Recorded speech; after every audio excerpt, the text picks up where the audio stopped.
Analyse du 14 mars. Bon, hier, on a eu une journée vraiment intéressante, hein, parce que dès qu'on est arrivé au niveau des 80 000, c'est-à-dire aux alentours de l'ouverture de la semaine, le marché a réagi et a commencé une tendance haussière à court terme. Ça, c'est vraiment intéressant. Parce que comment le prix a bougé, c'est ça qui reste le plus intéressant.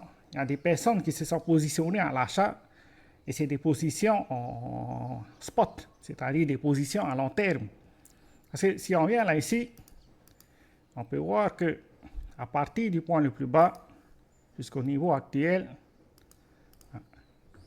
ici je prends là ici par rapport à ceux qui se sont positionnés en contrat spot, mais on peut voir que la plupart des contrats qui se sont ouverts sur le marché sont des contrats en spot. Et normalement, quand tu investis, quand tu achètes des contrats en spot, c'est des positions à long terme.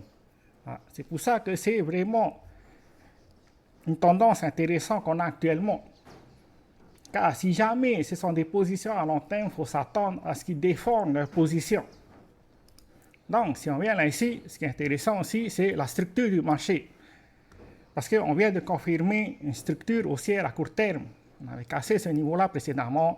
On avait fait un nouveau point haut. Là, on a fait un point bas. Et aujourd'hui, on vient de casser ce niveau-là pour former un nouveau point haut. Donc, c'est la définition d'une structure haussière à court terme. Mais maintenant, il faut s'attendre, comme on peut le voir, il y a plusieurs gaps qu'on a laissés. Donc, il faut s'attendre à une correction, venir former un point bas avant de reprendre un scénario haussier. Il faut s'attendre à ce style de scénario.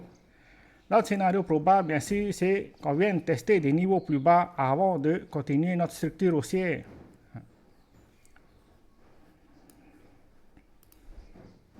Bon, c'est le week-end, ça m'étonnerait qu'on casse directement, parce que à ce niveau-là, il faut surveiller, c'est une zone très importante. Là, d'ailleurs, on va différencier, on va mettre en blanc. Le niveau des 86 500 plutôt, mais c'est une zone de résistance. Donc, le marché aura du mal à casser cette zone-là. Probablement qu'il va tester une première fois, qu'il va essayer de casser avant de tenter une deuxième fois de casser ce niveau-là.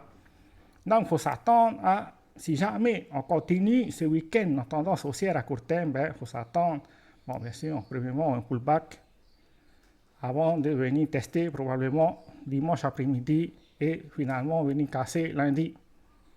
Il faut s'attendre à ce style de scénario si jamais on veut venir casser cette zone-là.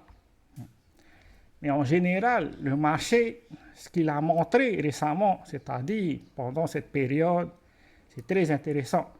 Parce que ça nous montre qu'il y a de la demande sur le marché, ce qu'on n'avait pas eu depuis quelques temps déjà, depuis 2 ou 3 semaines.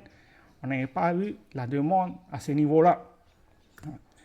Bon, pour l'instant, à court terme, si on regarde, on peut voir que même si il y a des positions, il y a des limites order qui se positionnent sur le marché, c'est toujours pas suffisant pour pouvoir contrer ceux qui achètent au marché, c'est-à-dire ceux qui se positionnent en investissement à long terme, en spot.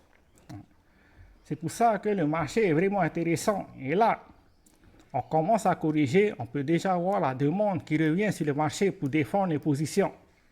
C'est pour ça qu'il faut s'attendre à ce que si jamais on corrige, il faut s'attendre à un higher low. C'est tout ce qu'on a pour aujourd'hui. Ciao, ciao.